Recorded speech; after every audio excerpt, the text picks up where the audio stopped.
The following is a short tutorial on how to set up a virtual conference using Microsoft Teams inside of D2L.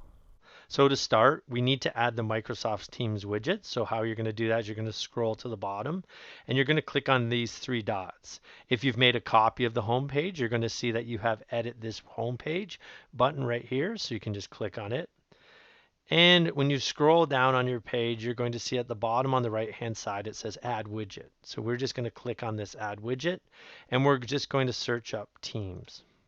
Once we search up Teams, we just click on it and then click on Add. You're going to see it says Microsoft Teams Meeting and it has this little icon. What this icon is saying is that this is conditionally released to only be seen by teachers. So I'm going to actually move this to the top of my page so it's easy for me to find. Remember, students will not see this widget when they come in.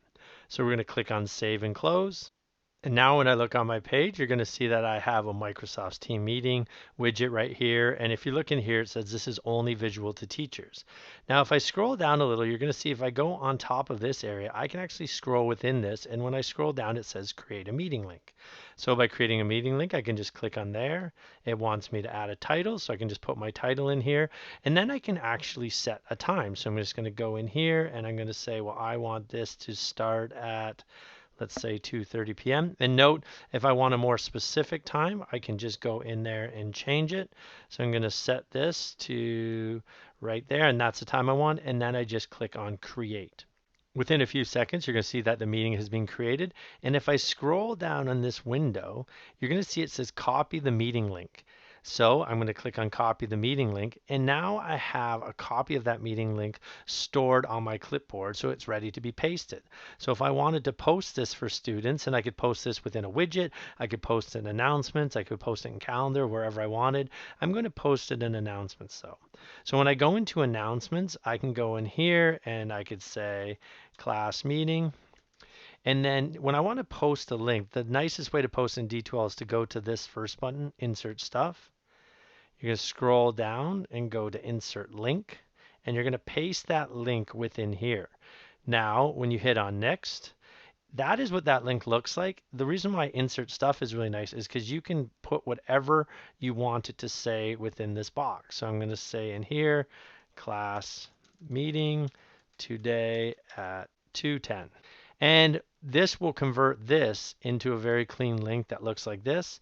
One suggestion I have that really will help you out too is it's nice if you put an image within the post within D2L. It makes it really easy for students to find. So I'm just going to use this for right now. So I can just copy and paste an image within here. And when I publish this and go back to my D2L page, you're going to see that there it is, the class meeting right within the news, and there is a hyperlink to that meeting. Always remember that it's really important to make it easy for students to find in D2L. So posting it in announcements or in a widget makes it really simple for students to come in, click on that link, and join the meeting. One final piece of advice before going into this meeting is it's a great idea to post your norms or discuss your norms with your students before actually coming into your first meet.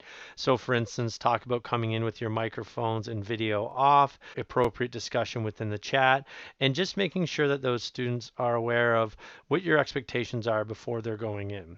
So now to go in as a teacher, all I need to do is click on this link. Now, if you have Teams downloaded, you're going to get to see this open in Microsoft Teams. If that's probably the best way to go if you have it downloaded on your computer, but if you don't, or if students come in via a Chromebook or a personal computer without Teams on it, they can also just join the web instead. If students are coming in from an iPad or device, they're going to have to download the app onto that device in order to get access. I'm just going to open this one for now in Microsoft Teams. Now, you're going to see that I'm going to turn off my microphone, and then I'm going to join now. Now, as soon as I come in, you're going to see that I have people waiting to come into my class. So I'm actually coming in on a Chromebook, an iPad, and a laptop. So I could click admit one at a time, or I can go view in lobby. And when I go view in lobby, you can see all the different users trying to come in. So to let them in, all I need to do is click on the check mark, and you'll see that these people are now admitted into my group. Now, just a couple things to remember, like if someone is not muted in your group, you can actually go in under these three dots and mute them. And so that will make sure that there's nice clean audio and no one's talking while you're talking. As of now, you can see that everyone in this meeting is in the same area. We actually want to adjust this so all of our students become attendees. What this does is when they're attendees is they do not have the ability to take over the screen, because essentially right now they're in presenter mode. So we're going to go in here and make each of them an attendee. And what that does is this share arrow, it just blanks it out so they can't click on it. So a couple other things is they can go into the chat on this window, and the chat can go down here, so you can moderate that chat. Again, it's always a great idea to have norms around those chats. Another thing you can do is turn on the video camera. So if I flick this camera on, you can see now the students can see me. Students also have the opportunity to do this, but again, it's about setting norms. So you can talk to them about turning that camera off. If you have a lot of people on here and the cameras are all on, it will take up a lot of bandwidth and might slow things down. So essentially, it's usually best to have the cameras off unless they're doing just an introduction or a presentation, and the mics off at the same time.